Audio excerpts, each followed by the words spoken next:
15 tahun sama didenda 500 juta. Padahal itu bukan punya orang kan yang diambil.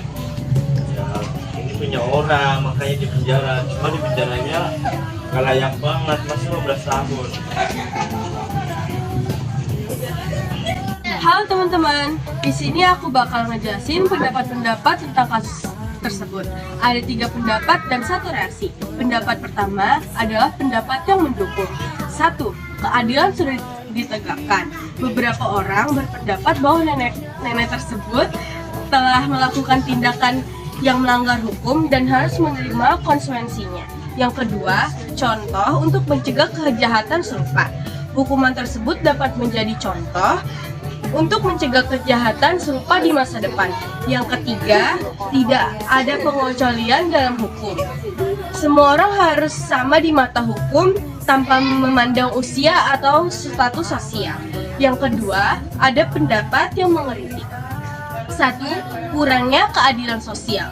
Banyak yang berpendapat bahwa hukuman tersebut tidak seimbang dengan tindakan yang dilakukan, terutama karena usia dan kondisi ekonomi nenek tersebut.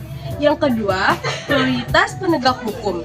Beberapa orang bertanya-tanya, mengapa kasus-kasus korupsi dan kejahatan lainnya tidak ditangani dengan serius.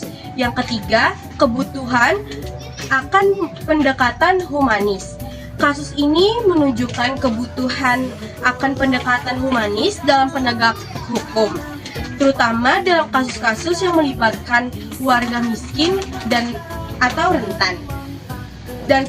Dan yang ketiga, ada pendapat dari ahli hukum. 1. Dari Dr. Bambang Wijayanto, SHHM, menyatakan bahwa hukuman tersebut tidak seimbang dan perlu dipertimbangkan kembali. Yang kedua, dari Profesor Dr. Hakri Sutiharkrisnowo, SHMH, mengungkapkan bahwa kasus ini menunjukkan kelemahan sistem keberadilan pidana di Indonesia. Yang terakhir, ada reaksi dari publik. 1. Petisi online. Banyak petisi online yang dibuat untuk mendukung nenek tersebut dan meminta peninjauan kembali hukuman. Yang kedua, protes dan demonstrasi. Beberapa kelompok masyarakat melakukan protes dan demonstrasi untuk menentang hukuman tersebut. Yang terakhir, donasi bantuan. Banyak orang berdonasi dan memberi bantuan kepada nenek tersebut.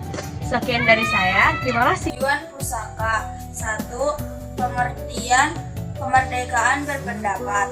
Kemerdekaan berpendapat adalah hak setiap individu untuk menyampaikan pandangan secara lisan, tulisan, atau melalui media lain.